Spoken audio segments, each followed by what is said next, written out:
último dia de campanha, os 4 primeiros colocados nas pesquisas cumpriram agenda em São Paulo, em Santa Catarina e no Ceará. O ex-presidente Lula escolheu São Paulo para fazer o seu último ato antes do primeiro turno. Ele saiu da Avenida Paulista, percorreu 1,5 km acompanhado dos seus apoiadores até chegar ao Parque Augusta. Ele estava num carro também ao lado dos seus aliados locais, tanto o seu vice na chapa, o ex-governador de São Paulo, Geraldo Alckmin, quanto os seus candidatos em São Paulo, a Senado, Márcio França, e a governo, Fernando Haddad. São Paulo foi escolhida justamente para dar uma força a Fernando Haddad, que pode levar o PT ao Palácio dos Bandeirantes pela primeira vez. A gente vai acompanhar neste domingo, dia 2 de outubro, todo o trajeto do ex-presidente Lula desde as 8 horas da manhã, quando ele volta em São Bernardo do Campo, depois na apuração no hotel no centro da cidade. Acompanhe aqui na CNN. O candidato do Partido Liberal, presidente Jair Bolsonaro, cumpriu a agenda neste último dia de campanha em São Paulo e em Santa Catarina. Na capital paulista, Jair Bolsonaro participou de uma motociata com alguns candidatos que ele apoia em São Paulo. No final da motociata, Jair Bolsonaro deixou a moto e saiu caminhando. Ele cumprimentou apoiadores e tirou fotos. Em seguida, em entrevista à CNN, ele disse que o otimismo dele vem da aceitação da população ao governo nos quase 4 anos e que isso ele tem visto nas ruas. À tarde, Jair Bolsonaro participou de outra motociata na cidade de Joinville. De Santa Catarina, ele segue ainda hoje para o Rio de Janeiro, onde irá votar amanhã pela manhã. Jair Bolsonaro irá acompanhar a apuração em Brasília, no Palácio da Alvorada.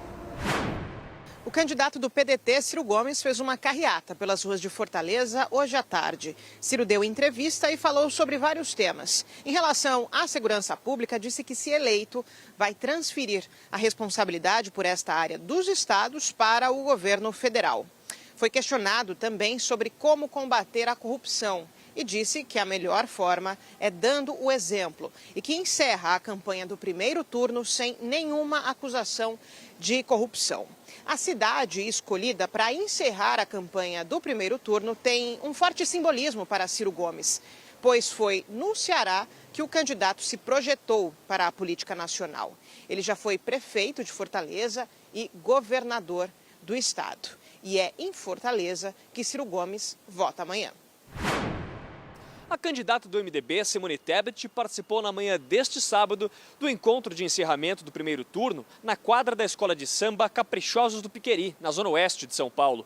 O evento contou com a participação de aliados de Tebet, entre eles o prefeito da cidade, Ricardo Nunes, do MDB. Na chegada, a MDBista citou propostas que pretende instituir caso seja eleita. Por exemplo, garantir uma renda mínima, uma poupança para jovens e estudantes e a equiparação de salários de homens e mulheres. Durante o evento, Tebet fez um balanço positivo da campanha até aqui e falou que saiu de 70% de desconhecimento para 70% de conhecimento em apenas 45 dias de campanha. Tebet disse que acredita que essa será uma eleição com 2 turnos e que a atuação dela nos debates contribuiu para que fosse possível conquistar o apoio dos eleitores que iriam votar nos líderes das pesquisas apenas por ser contra um ou outro candidato. Segundo Tebet, esse movimento fortalece o que chamou do voto do eleitor nem-nem, aquele que não quer Lula nem Bolsonaro. À tarde, a candidata voltou para Campo Grande, Mato Grosso do Sul, onde vota. De São Paulo, Matias Brotero.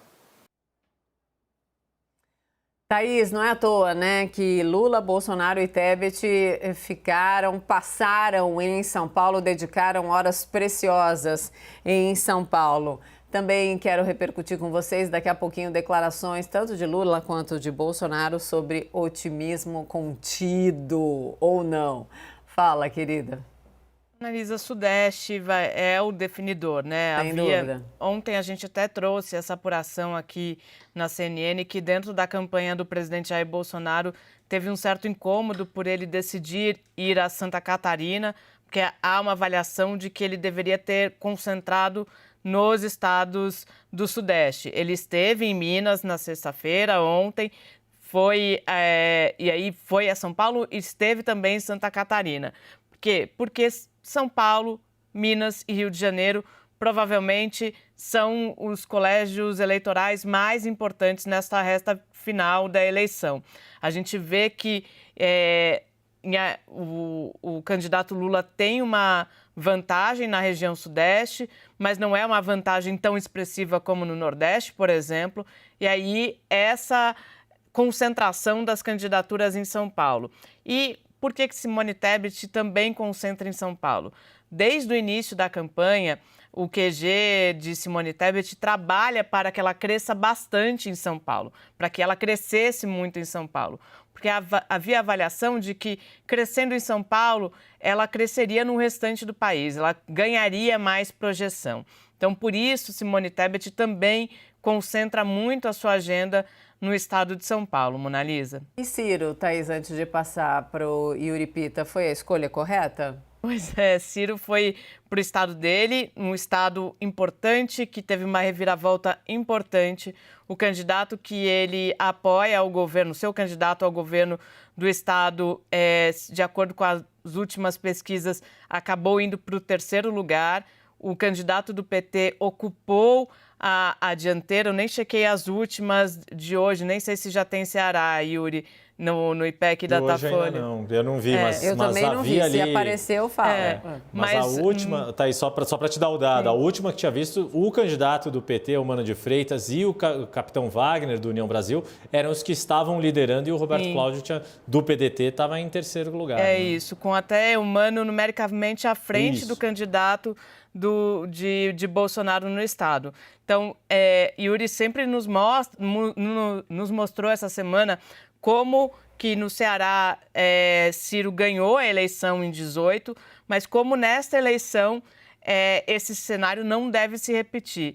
E aí, não ganhar a eleição no seu estado e também não conseguir fazer o seu candidato ir para o 2º turno, será uma derrota bem importante para Ciro Gomes, que, inclusive, nos últimos dias perdeu o apoio até dos irmãos, né, que decidiram não aparecer mais ao lado dele, Mona Lisa. Por isso que eu perguntei se a escolha era correta ou não na sua avaliação. Thaís, Yuri, quero também te ouvir sobre, então, essas últimas horas de campanha de rua aí dos 4 primeiros colocados, e depois vou conversar com os dois. Eu consegui aqui, o nosso editor-chefe, o Tiago Abeste, me passou certinho declarações que dizem demais, tanto de Lula quanto de Bolsonaro, hoje, sobre essa expectativa das últimas horas. Diga, querido.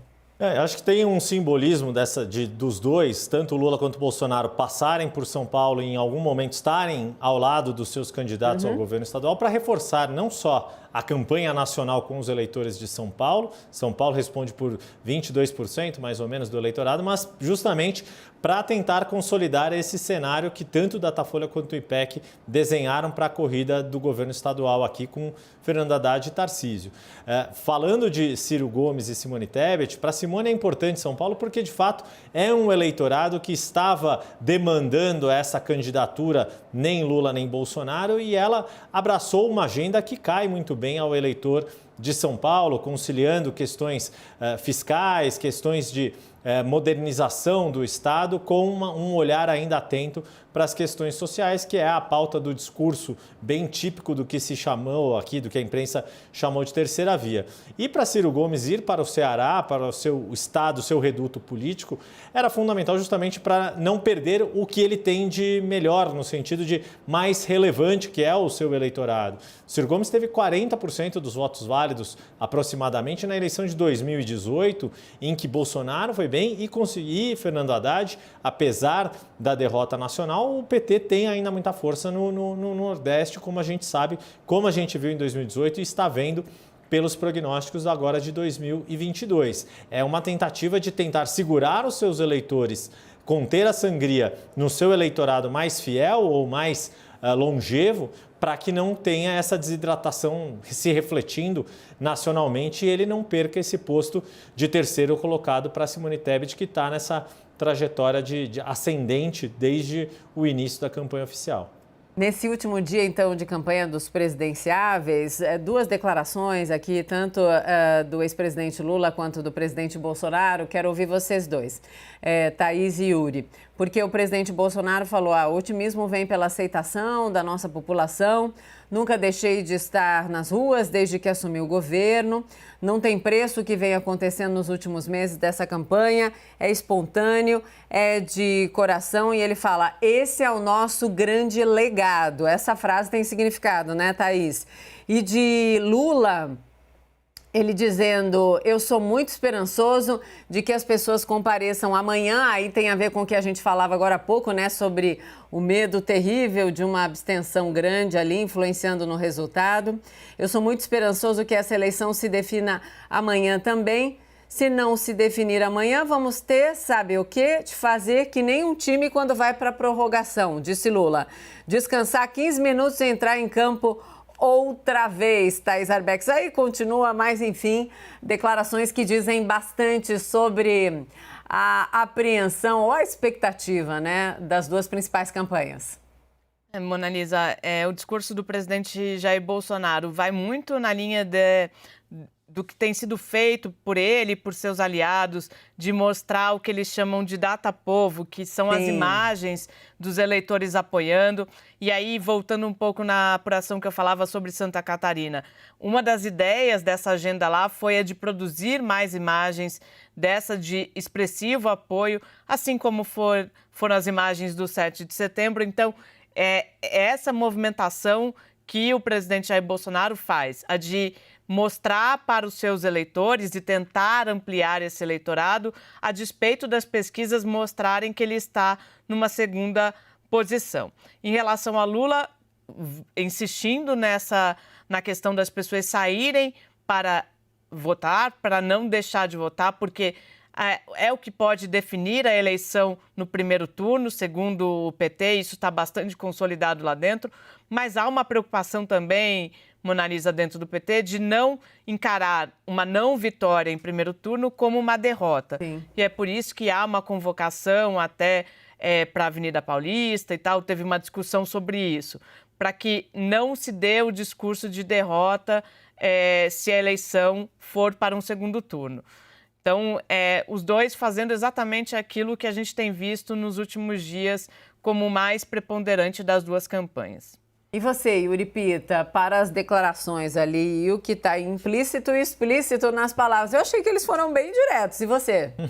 Não, tem muito de recado direto, sim. Total. Acho que essa questão para Bolsonaro de dizer que ele tem maior capacidade de mobilizar pessoas nas ruas e de que é nessas pessoas nas ruas que ele acredita tem, como a Thaís disse, muito a ver com esse discurso do data-povo e de contestação das pesquisas de intenção de voto, embora sejam as pesquisas de intenção de voto que pautem as estratégias de todas as campanhas, incluindo a do presidente Jair Bolsonaro. Não fosse assim, ele não teria dado esse destaque à região sudeste, onde ele sabe que ele precisa melhorar as intenções de voto para conseguir fazer frente ao melhor desempenho de Lula no Nordeste, que é a segunda região mais populosa do país. No caso de Lula, além de ter conseguido, enfim, tem respondido a esse tipo de crítica de Bolsonaro, também conseguindo promover alguns eventos que mobilizam, sim, os seus apoiadores. Foi o caso de São Paulo hoje, na caminhada aqui pela região central da cidade. Mas acho que a Thaís tocou num ponto que é importante. Qual a embocadura que será dada pelo PT caso não consiga vencer em primeiro turno, caso um segundo turno na corrida eleitoral seja necessária. E aí é importante também a gente destacar, isso mais cedo o Renato Meirelles do Instituto Locomotiva mencionou comigo e com a Carol Nogueira aí, e acho que vale trazer de volta para o espectador aqui do Jornal da CNN, também é muito fundamental entender não só a distância entre Lula e Bolsonaro, se ela vai ficar abaixo dos 5% dos votos válidos, entre 5% e 10%, ou vai ser uma diferença de 2 dígitos, mas também a diferença de Lula para esse patamar dos 50% dos votos válidos. Tá. Uma coisa é não conseguir vencer em primeiro turno com 40 e poucos por cento, até 45% dos votos válidos. Outra coisa é não vencer em primeiro turno, mas chegar perto ali dos 48%, dos 49%. Foi o que o próprio Lula fez na eleição de 2006. Ele ficou a menos de 2 pontos percentuais da vitória em primeiro turno contra o seu hoje aliado Geraldo Alckmin, que na ocasião teve uma votação acima do esperado, ou acima do que apontavam as pesquisas de véspera, mas ainda assim numa distância significativa, e o que até ajuda a gente a entender aquele fenômeno que aconteceu em 2006, que é muito raro, mas não exclusivo e inédito do que aconteceu naquele segundo turno, em que a votação de Geraldo Alckmin no segundo turno foi menor do que a do primeiro turno, porque muita gente teve a percepção de que era só uma questão de tempo para que Lula ganhasse, e aí muitos dos eleitores de Alckmin desistiram de ir para a urna. O desafio, tanto para Lula quanto para Bolsonaro, é manter a disputa aquecida num segundo turno e a perspectiva de vitória, não só para os seus aliados, mas para os seus próprios eleitores. Posso fazer um adendo? Claro que você pode, diga. Na véspera do debate, Mona Lisa, quando eu conversava na campanha do presidente Jair Bolsonaro, o que eles diziam é que nessa reta final eles tinham um único objetivo, era diminuir a distância do presidente para o candidato Lula. É conseguir passar para esse segundo turno com uma distância menor. Exatamente isso que Yuri colocava. Então, veio essa ofensiva para tentar fazer com que o cenário de segundo turno seja menos distante do que mostram as pesquisas. Yuri Pita, uma pergunta muito importante. Rapidinho, pode falar, só não, eu ia brincar, um número diga. Preciso aqui, a diferença entre Lula e Alckmin em 2006 foi de quase 7 pontos percentuais, 48,61 para Lula, 41,64 para Alckmin. Como é que faz para lembrar tudo isso? Não, isso foi o Google. Não, isso foi o Google. Conta o que você tomou, brincadeira. Não. Esse número nas duas decimais mas é foi o uma Google. memória maravilhosa, invejinha. Invejinha não, que bom que você está nerd, ao meu lado. Né, Mona Lisa? O quê? Diga o nosso analista nerd. Muito bom. Adorei. A gente vai voltar a conversar daqui a pouquinho. Até já, Thaís e Yuri Pita.